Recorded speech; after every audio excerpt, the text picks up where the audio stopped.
Quando o relacionamento desenvolve e vem os filhos, a questão ainda é muito mais séria, mais importante e cheia de dúvidas.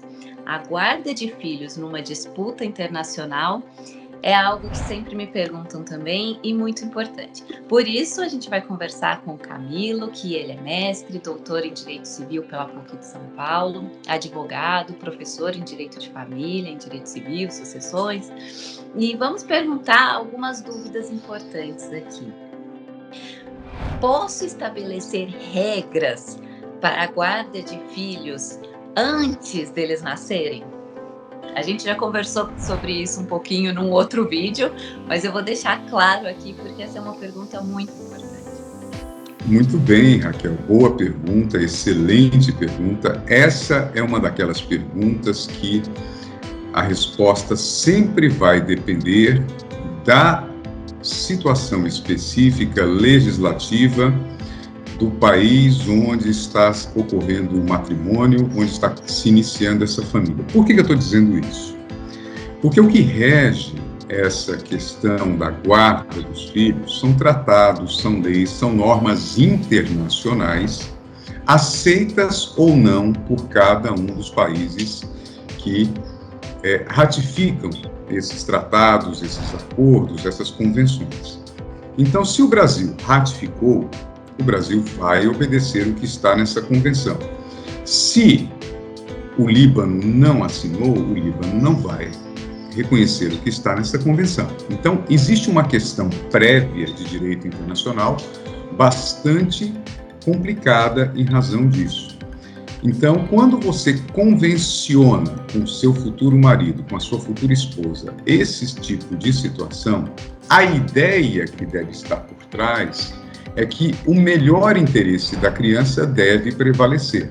Só que isso é muito difícil. Vamos dar exemplos de situações reais que nós temos assistido, que não eram comuns há 25 anos atrás, há 30 anos atrás, mas que hoje se tornam cada vez mais frequentes em virtude dessa chamada globalização. Gente estrangeira morando aqui, brasileiros morando no estrangeiro, e aí você tem a constituição de famílias nessas condições.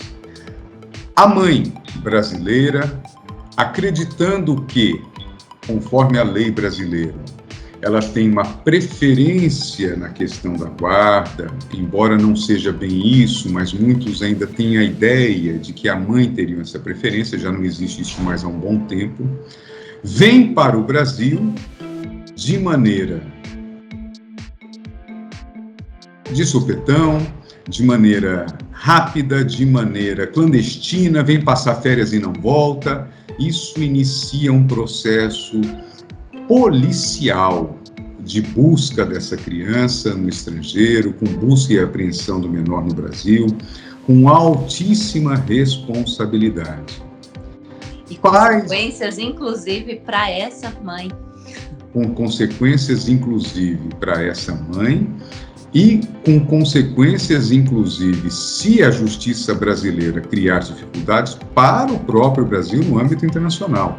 Quando você é signatário, quando um país é signatário de um tratado como este, ele precisa respeitar, a justiça brasileira precisa respeitar para que não haja uma punição no âmbito internacional também. Mas o fato é que muitas vezes, inclusive profissionais, colegas nossos, confundem o direito desta mãe com um direito puramente brasileiro, que não é.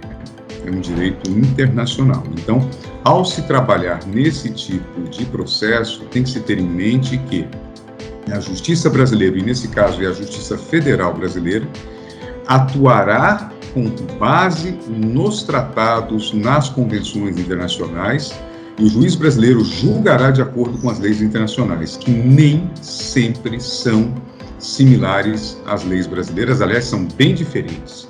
Inclusive, a Convenção de Haia, que a gente estava conversando, ela diz que se a criança deve ser repatriada para o local habitual de residência que a família possuía antes.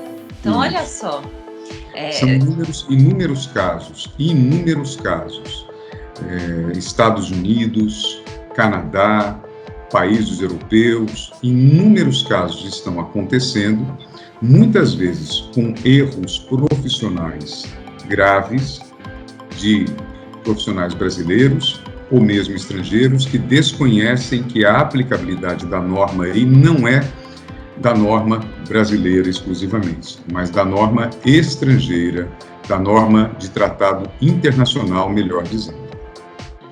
E sabe que nesses casos, quando me perguntam, eu falo assim, tenta primeiro e com muita intensidade um acordo, porque quando tem criança e adolescente envolvidos, não vai ter vencedor, né? Não existe um lado que vou ganhar a causa, não, porque todos vão ter alguma coisa para perder na situação, principalmente a criança, né, que está envolvida nessa disputa. Mas, e como eu posso organizar isso? Então, eu sou uma família brasileira, me mudei para outro país, tenho filhos. Existe alguma maneira de alguma convenção, algo que a gente possa fazer? Ou não, por estar envolvendo crianças? Previamente, infelizmente, não dá. O último caso em que eu militei especificamente era um casal de brasileiros que vivia nos Estados Unidos e já tinha aquele visto de trabalho norte-americano. E teve um filho que nasceu lá, portanto, a criança é cidadã norte-americana. E o grande conflito foi, um dos genitores queria voltar e morar nos Estados Unidos, o outro queria ficar no Brasil. E essa situação ou se resolve consensualmente, ou o conflito vai desgastar tanto do ponto de vista emocional, financeiro, que não vai valer a pena. Eles conseguiram se ajustar depois de muito conflito, que envolveu inclusive agressões físicas, desgaste emocional dos dois e da criança, conseguiram se acertar ficando no Brasil. Mas, de novo, mais uma vez, o lado romântico de você morar fora, de você se envolver emocionalmente com pessoas estrangeiras, tem que ser deixado um pouco de lado e ser pensado o que acontece, quais são as consequências nessas situações. A dor já é grande quando você, em condições normais, no seu país, seja aqui no Brasil, seja nos Estados Unidos, seja na França, sofre um fim de um casamento e tem filhos. Mas quando se trata de você somar a essa dor mais uma questão que envolve direito internacional, direito de outros países, envolve pessoas de costumes e tradições diferentes, isso se agrava sobremaneira. E é algo que a gente está acompanhando cada vez mais. A gente tem visto isso muito frequentemente. Há um caso famoso, que foi paradigmático, que é o caso de Sean Goldman e David Goldman, né, que foi um caso que transcorreu com a disputa da justiça brasileira e a justiça norte-americana, e essa criança hoje já deve ser adulto e está de volta aos Estados Unidos depois de um imenso conflito, com muitas dores, muitas situações, e eu menciono especificamente esse caso porque é um caso público e notório. Eu não faria se fosse um caso ainda em andamento e tivesse sob sigilo judicial. Então a gente pode dizer porque foi um caso que foi dada a publicidade e permite que nós nos manifestemos. Então, vou deixar aqui no vídeo o Instagram do professor Camilo, do meu irmão querido.